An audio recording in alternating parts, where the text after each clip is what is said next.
In Rule 5, Jordan Peterson digs into one of the darkest corners of human psychology, the relationship between parents and their children, and by extension, between individuals and society. The premise may seem simple, but its roots sink deep into the human condition.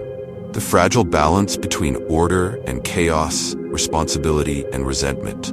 To let your child behave in a way that evokes dislike, whether it's through neglect, overindulgence, or indifference, is to invite chaos into their life and yours. And chaos, as we all know, is not just external turmoil. It is an internal storm. It consumes, it corrodes, and it eats away at the soul. It's the chaos within that manifests as destructive emotions, anger, resentment, guilt. Peterson warns us that if we fail to guide our children into disciplined, socially harmonious behavior, we not only fail them, but also invite destruction into our own hearts. Psychological impact of Rule 5.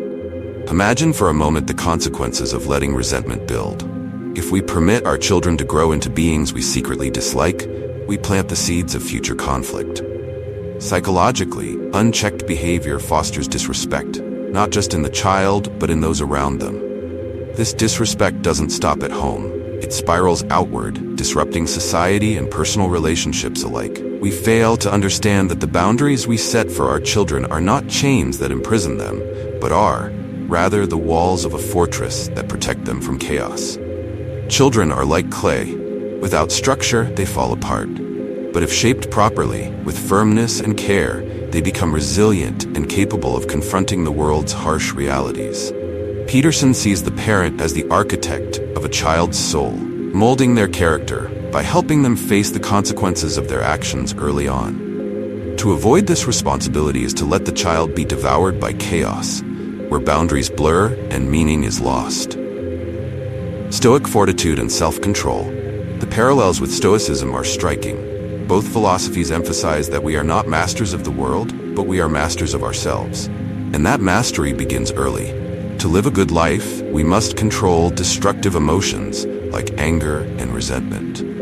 This is where the Stoic virtue of fortitude comes in. Fortitude is not just the strength to endure hardship, it is the courage to confront the chaos head-on, to mold it into order, to turn disorder into discipline. When we discipline children, teaching them right from wrong, guiding them towards behaviors that benefit both them and society, we are practicing the ultimate act of Stoic fortitude. We are cultivating self-control in ourselves and in them. We are teaching them the art of living, the wisdom of aligning themselves with the natural order of the world, not against it. Conclusion.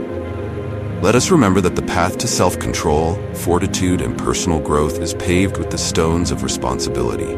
As we set boundaries for our children, we set boundaries for ourselves. We align ourselves with the natural order, avoiding the chaos that lurks in the shadows of neglect.